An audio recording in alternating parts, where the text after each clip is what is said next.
Salut à tous. Jamais, au grand jamais, je n'aurais imaginé avoir une partie comme celle que vous allez découvrir là pour cette dernière partie de saison régulière, ainsi que pour même les playoffs. On va aller au bout de la saison 2019-2020, playoffs inclus dans cet épisode 3 avec les New York Knicks sur NBA 2K20. On est en My League, bien évidemment, et on était resté à 30 victoires pour 22 défaites à l'épisode précédent, c'est-à-dire finalement un scénario totalement inenvisageable et d'ailleurs pas du tout envisagé, puisque pour moi, cette saison-là, elle devait juste permettre à une seule chose très modeste, c'était faire progresser certains jeunes joueurs en 1, c'était également peut-être voir de quelle façon est-ce que un trade, si ça se présentait, peut se faire. Ça n'a pas été trop le cas, à part juste l'arrivée de Iguodala, puisqu'on était très bien classé. Je me suis permis d'aller chercher comme ça un vétéran. On l'a échangé contre Marcus Morris. Marcus Morris qui est un très bon joueur, mais qui pour moi est un petit peu plus poste 4 en NBA, en tout cas normalement, que poste 3. Et du coup j'avais plutôt envie de privilégier la défense d'Iguodala. On voit que ça continue à gagner, plus ou moins, même si bon, petite défaite par-ci par-là, surtout contre de grosses équipes, mais ça continue. On a dépassé le All-Star Game auquel, je vous rappelle, personne de chez nous n'avait été invité. C'est logique, pas de problème. Pas de problème du tout, même si y en a un qui fait une très belle saison là dans la partie, c'est Julius Randle. Randle, il fait une saison magnifique. Ah tiens, j'ai pris la manette parce que au final, c'est assez intéressant de pouvoir aussi de temps en temps jouer un match. J'ai pris la manette pour jouer contre une équipe qui pour moi fait partie des 2 références de l'Est cette année en NBA. J'ai nommé les Sixers. Et en fait, ces Sixers, bon, manifestement il y a un joueur absent important, c'est Toby Harris. Donc c'est pour ça que on a eu la titularisation de Matisse Thybulle. Ils disent comme ça dans Touquet, donc je veux dire la même chose. Début de match, très intéressant. Vous voyez par exemple, les séquences de pick and roll sont extrêmement lucratives.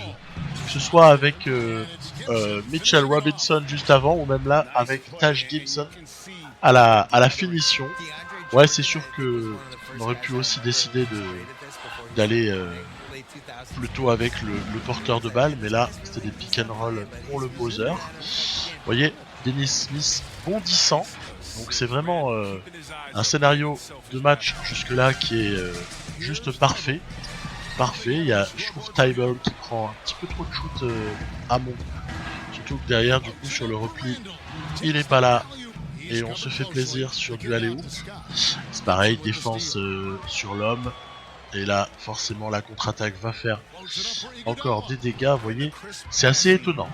Très étonnant ce début d'épisode là, avec ce match que j'ai joué en niveau superstar, qui m'a énormément surpris de par la facilité avec laquelle on a battu ces Sixers sans même mettre un seul shoot à 3 points.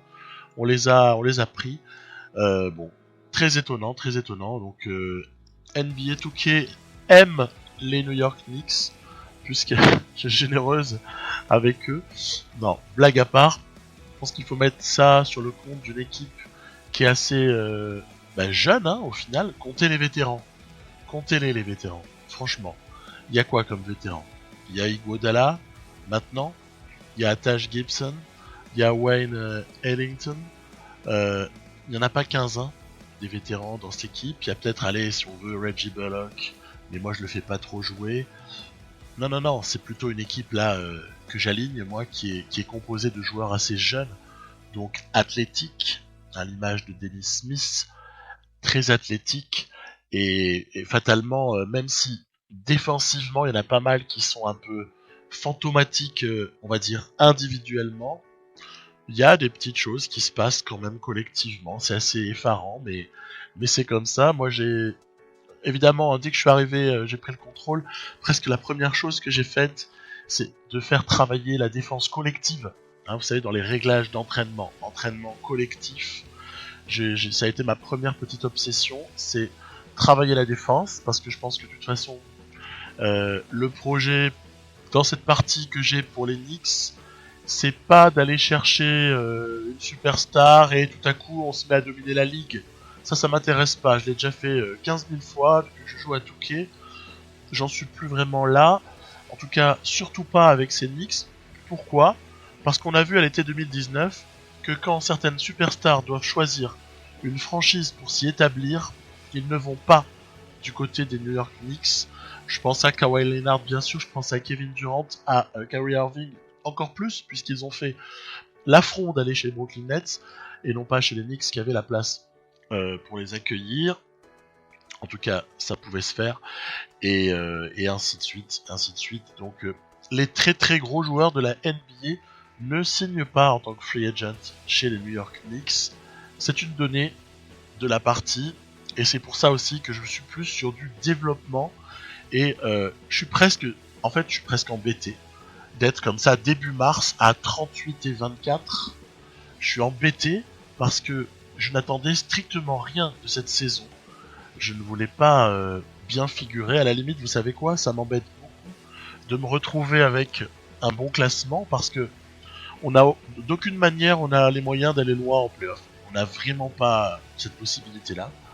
Et à partir de là, moi ce qui m'aurait bien intéressé, c'était d'avoir un joli choix de draft à l'été 2020. Et de ce fait, comme on surperforme, eh bien on aura un choix qui sera assez éloigné. Il sera même pas dans la loterie. Donc bah voilà. C'est un peu embêtant. Alors, vous allez me dire, pourquoi t'as pas essayé de perdre ? T'as pas essayé de tanker délibérément ? Bah, non, j'ai pas essayé parce que je pense que une équipe comme celle-là doit, même si elle perd des matchs, elle doit essayer de gagner. Voilà. Elle doit tout faire pour gagner. C'est un peu l'état d'esprit que j'avais dans ce début de partie. Je me disais, voilà, il faut essayer de mettre en place une équipe qui puisse être compétitive, voilà. Et une fois qu'on aura fait ça, les trous d'air en défense, là, face aux Pistons, c'est assez horrible, surtout que sur les shoots, on n'avait pas trop en réussite. Et regardez le petit Reggie Jackson. Alors lui, il est on fire. Regardez-moi ça. Hop là, je me pull up à 9 mètres. Et je fais swish, donc début de match, manette en main, assez ugly. Vous voyez par exemple, c'est intéressant hein, parce que dès que je joue un match, je joue mal avec eux. Alors moi ça me dérange pas trop, parce que j'ai rien modifié au playbook. Je l'ai pas personnalisé comme vous savez, hein, que je fais parfois. Donc j'ai pas personnalisé le playbook, j'ai tenu à miser comme ça sur des joueurs qui n'ont pas... fatalement une super adresse externe hein, parce que en fait sur mon banc il y a quasiment que des arrières. J'ai fait ce choix. Pour moi sur le banc j'ai laissé Trier, parce que pour moi Trier c'est un croqueur de première catégorie. Je n'apprécie pas trop Alonso Trier. Et un autre que j'ai laissé aussi quasiment toute la saison, mais pas toute la saison, vous allez voir, il y aura un petit rebondissement à la fin, c'est Reggie Bullock. Pourquoi ? Parce que je considère que Wayne Ellington apporte plus à l'équipe, et après c'est une histoire de temps de jeu. Il y a des gens que je dois faire jouer, ou que j'ai envie de faire jouer, ou besoin de faire jouer, et dès lors j'ai même pas à donner plus que ça à certains. Donc les deux pour moi vraiment qui ont été squeezés, hein, je le dis, c'est Trier et également Dodson. Voilà, Dodson, Trier ont été négligés volontairement, ils ont été laissés un petit peu à côté. Dommage à cette fin de match, hein. On pouvait éventuellement accrocher quelque chose et on se retrouve un petit peu dommage. Il y a balle à Detroit, il reste une fin, 3 points de malus. Alors c'est pas encore perdu à ce stade-là, enfin il faudrait défendre en fait. Il faudrait défendre convenablement et ne pas aider depuis le côté fort. Ça c'est une grosse défaillance de ma part. Puis là c'est pareil, on a aussi une aide. On a manqué de respect à Sekou Doumbouya qui a choisi d'artiller et qui nous plante en fait la banderille finale. Hein. Donc manette en main, on peut pas dire que j'ai de l'équipe, ça sert pas à grand chose, mais c'est pas grave. C'est quand même du plaisir toujours de jouer. Ce qu'on peut voir, c'est que malgré cette défaite, on est suffisamment à l'aise. Hein. On a un petit matelas bien confortable sur cette conférence Est. J'ai envie de dire malheureusement, puisque au bout de 65 matchs, on est tout de même à 60% de victoire, un petit peu au-dessus même maintenant après cette dernière victoire. On continue, allez, direction fin de saison régulière. Je vois venir le moment où on va être top 4 à l'Est, ce qui me plaît pas trop, pour être très franc. Ça me plaît pas, j'aurais vraiment espéré, je l'ai dit en début d'épisode, autre chose, et c'est pas le cas. C'est pas le cas, alors je veux dire, fort heureusement les Celtics vont nous laminer, mais de toute façon, le mal est fait, c'est beaucoup trop tard. 42 et 27, regarde, on est même carrément deuxième actuellement. Calamité. Qu'est-ce qu'ils ont fabriqué les Sixers, qu'ont fabriqué les Nets, bon ça encore, peut voir une saison un petit peu plus poussive pour les Nets, mais qu'est-ce qu'ils ont fichu les Bucks aussi, comment est-ce qu'ils font pour se retrouver avec un tel bilan? Est-ce que les Bucks seraient moins forts que ce qu'on pouvait l'imaginer, ou est-ce que tout simplement le jeu les a sous-estimés? Bref, on se fait plaisir. Petite entrée en jeu du côté du Madison Square Garden avec un adversaire... Ah bah celui-là, alors pour le coup, il a rien à voir, c'est comme les Knicks de la partie. Il a rien à voir cet adversaire avec ce qu'on connaît de lui IRL, puisque vous avez des Celtics, des Warriors super performants à l'ouest, ils sont bien classés, ils font une super saison. Steph Curry se régale. On a D'Angelo Russell qui s'entend à merveille avec lui. Regardez, on vient de mettre 40 points aux Clippers. Mais comment est-ce que c'est possible que les Knicks mettent 40 points aux Clippers? Je ne me l'explique pas. Je n'ai aucune explication. Je ne sais absolument pas comment c'est possible. Même dans un jeu. Ça paraît totalement délirant.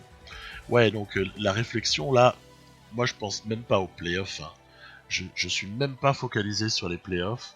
Évidemment qu'on jouera et puis on va s'amuser, mais pour moi le truc le plus important, c'est qui doit faire partie du projet à partir de la saison qui suit. Voilà, autant j'espérais pour la saison 2019-2020 une saison où on ait les réponses à certaines questions et où on dégage une colonne vertébrale d'équipe. Ça c'est le premier point.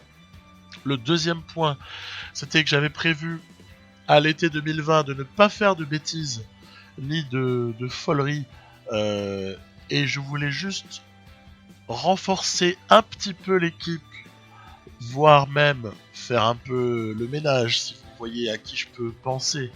Il y a Junior à la fin. Un petit trade serait du meilleur effet l'été qui vient, ok. Remplacer le coach, bon, je crois que c'est un secret de Polichinelle. Fisdale, je ne le conserverai pas plus que cette année, même si il s'en sera plutôt pas si mal sorti que son alter ego réel.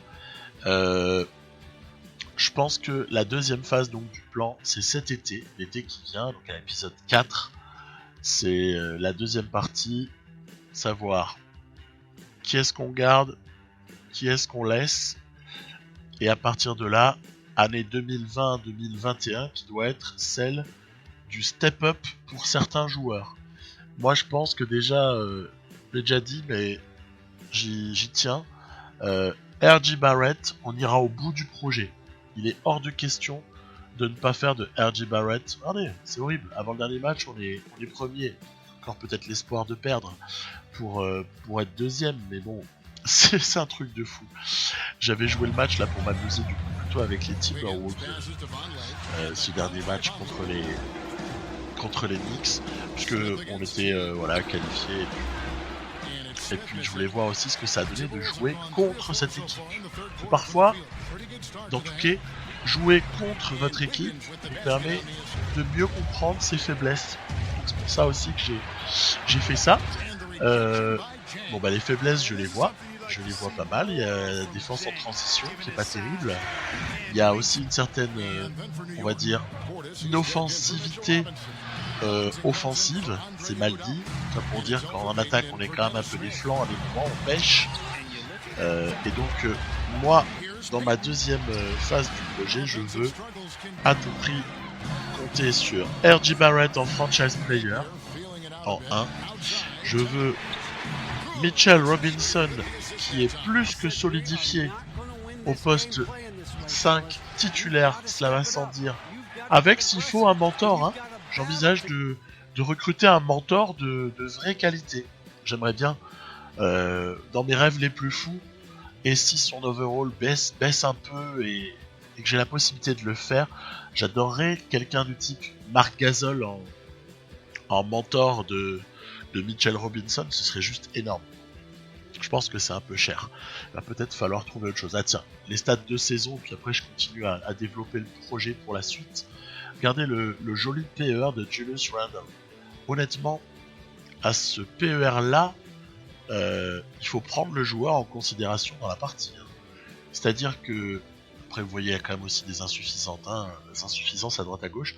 Offensive rating, j'en parlais. 17ème, c'est donc pas génial. Il faut essayer de mettre un projet en attaque en place.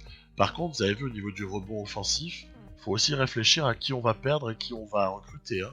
Parce que être deuxième, ça fournit pas mal de points en deuxième chance.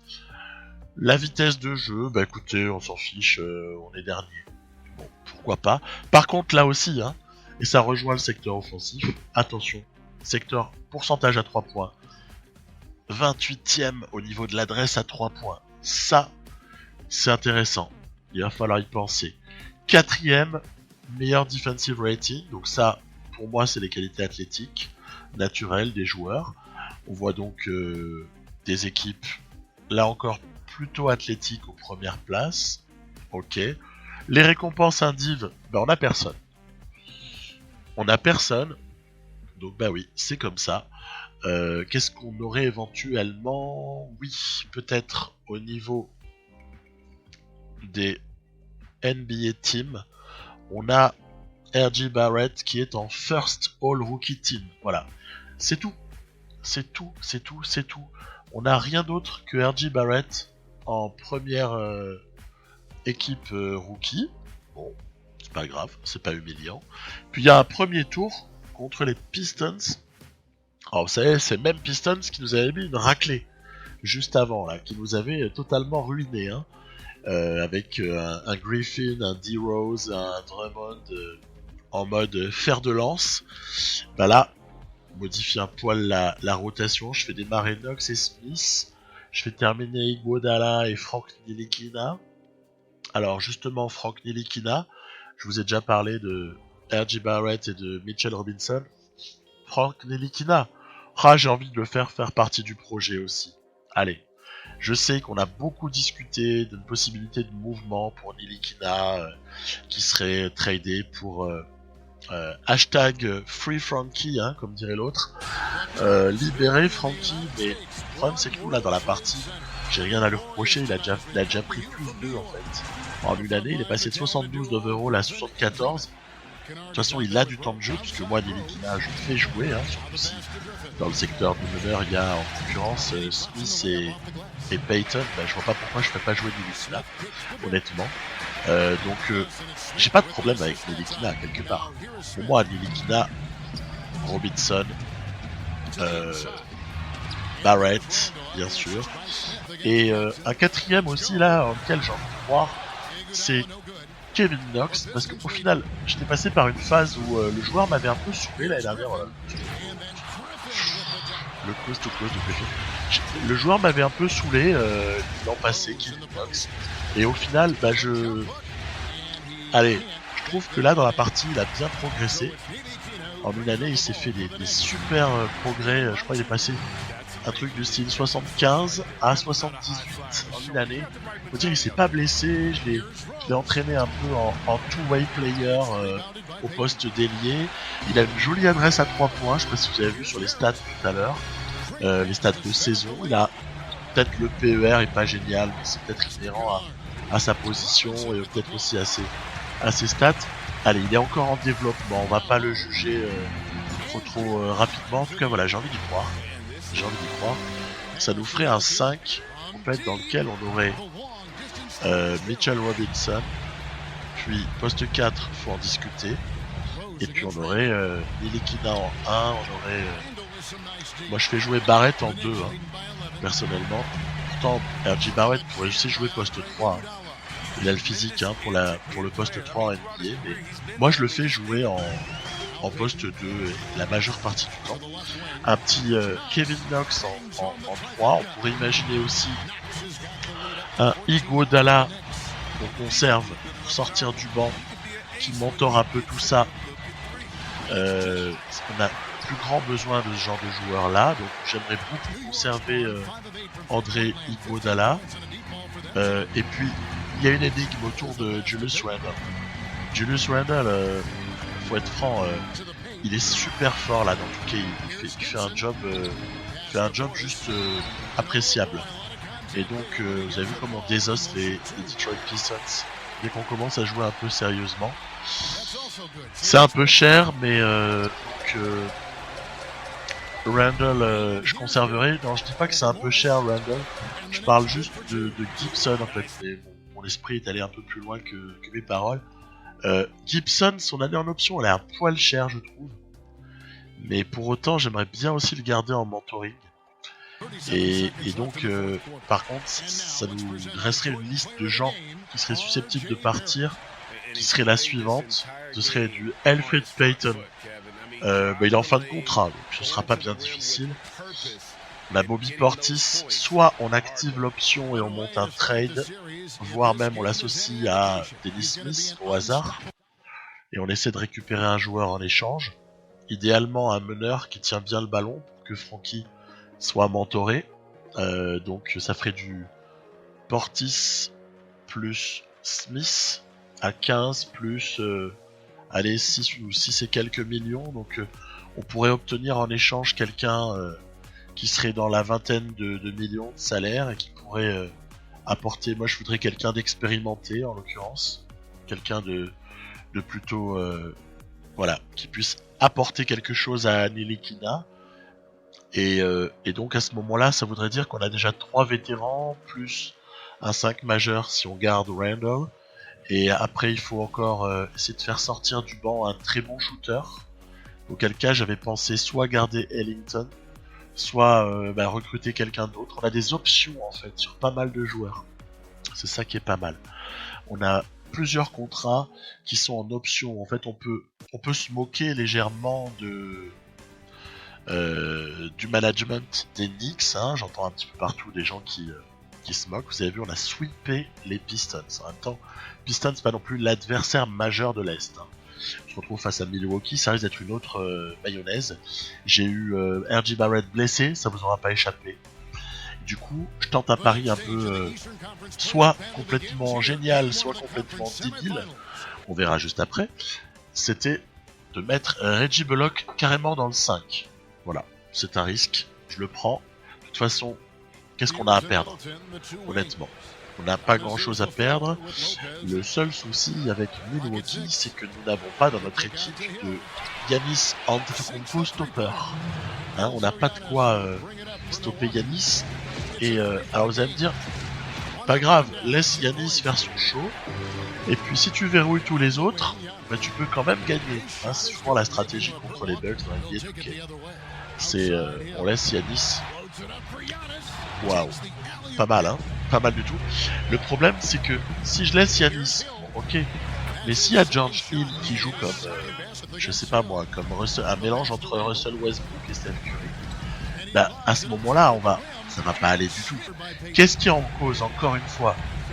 La défense au poste 1. D'ailleurs la défense au poste joué par Yablock sur le terrain. C'est assez, on va dire, fantaisiste. C'est un peu dur tout ça. Bref, il y a des backdoors.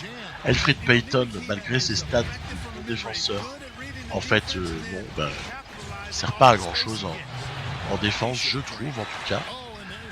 Ça m'a surpris, ça m'a surpris parce que pour moi, Payton, c'est quelqu'un qui défend assez correctement. Mais en fait, là, c'était un peu calamiteux. On prend la marée face à un Yanis déchaîné et puis les équipes derrière lui. Donc voilà, je vous ai un petit peu donné ma structure. Il faut noter aussi l'existence d'un joueur dont je vous ai jamais parlé. Vous avez peut-être vu apparaître dans les garbage time depuis ce début de saison là, NBA. Si vous regardez les garbage time, je sais pas si tout le monde les regarde, c'est Brazdeikis. Voilà, c'est ce joueur qui a été pris au 2e tour par les Nords. Oh là là là là là. Alors le cross de George Hill, c'est juste mythique. C'était vraiment joli l'action de Hill. Regardez là, il y a appel, contre-appel, passe dans le corner et swish. Donc là, c'était vraiment une démonstration de basket des Bucks contre, il est vrai, de bien pauvres New York Knicks, incapables de résister à ce véritable phénomène qu'est Antetokounmpo. Donc voilà, on a défini dans cet épisode la structure, le squelette de l'équipe pour l'année qui suit. Ce seront donc Ntilikina, R.J. Barrett, Kevin Knox, peut-être Julius Randle sauf coup de théâtre, ainsi que donc Mitchell Robinson. J'aimerais beaucoup re-signer l'ami Iguodala. Je vais chercher un shooter un petit peu expérimenté.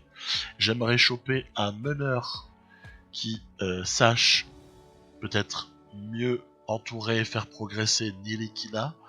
Et pour ça, j'aimerais bien échanger Portis, sur lequel j'activerai l'option à 15 millions, parce qu'il y a une option équipe. Portis plus Smith, ça pourrait peut-être donner un bon joueur en échange.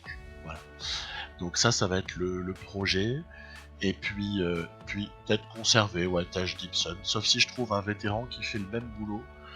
Et puis voir aussi au niveau du roster si Brazdeikis pourrait pas jouer un rôle. On verra ça. Il y a la question aussi du coach. Regardez, il y a une bonne surprise. Il y a une excellente surprise pour nous. Eric Spoelstra a été viré, je suis allé voir, a été viré le 4 avril. Le 4 avril dernier, là, donc juste avant les playoffs. Nous, on va les finir avec notre sensationnelle équipe des Milwaukee Bucks en adversaire. Donc Spoelstra, ce serait juste génial. Si je prends Spoelstra là, tout à coup, je sens que la partie elle va être plus rigolote. J'en ai l'impression en tout cas, parce que Fizdale, je suis désolé, il y a un truc qui passe pas. Il y a un truc qui passe plus du tout avec ce gars-là. Bon, donc 3-0, le sweep est très très proche. On n'est pas loin de se faire sweeper de la même manière que dans l'épisode 3 des Nuggets. Je m'étais fait sweeper par les Rockets, donc Bucks et Rockets, beaucoup trop fort pour mes équipes. Et on va donc se quitter sur un petit tour du côté des situations contractuelles. Vous avez vu donc le super contrat de Randle, franchement il n'y a rien à dire. Barrett sera dans sa 2e année, Robinson dans sa 3e année. On a Iguodala peut-être à prolonger, on a des tas d'options équipe. C'est génial les options équipe. Je vous le disais, Gibson, je trouve ça peut-être un poil cher, c'est dommage. Après, Knox, évidemment, qu'on va activer, il n'y a même pas d'hésitation. Il y a pas mal de choses comme ça qui vont se faire. Ellington, peut-être qu'on pourrait, mais je trouve que c'est encore un petit peu cher aussi, 8 millions, je trouve. Il y a peut-être moyen de renégocier en fait avec lui. Trier, on va laisser aller exprimer son talent sous d'autres cieux. Kadim Allen, quelque part, ça me travaille. Je me dis, est-ce que j'aurais pas dû lui donner sa chance à ce gars-là? Surtout qu'il est un peu dense défensivement et pas mal. Et il y a ce Brazdeikis là, qu'il faudrait peut-être prendre en considération au lieu de le laisser Angélique. Le mec est un shooter, il a 76. Je me suis penché du coup sur son cas en fait.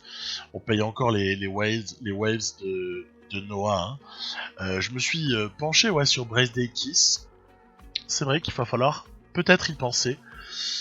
Allez, on verra tout ça à l'épisode suivant. Je vous dis à plus. Rendez-vous à l'épisode 4 pour enfin avancer. Parce que jusque là, je vous avoue que je trouve le temps un peu long parfois. Avec ces Nyx, j'aurais envie d'aller plus vite. À plus. Bye bye.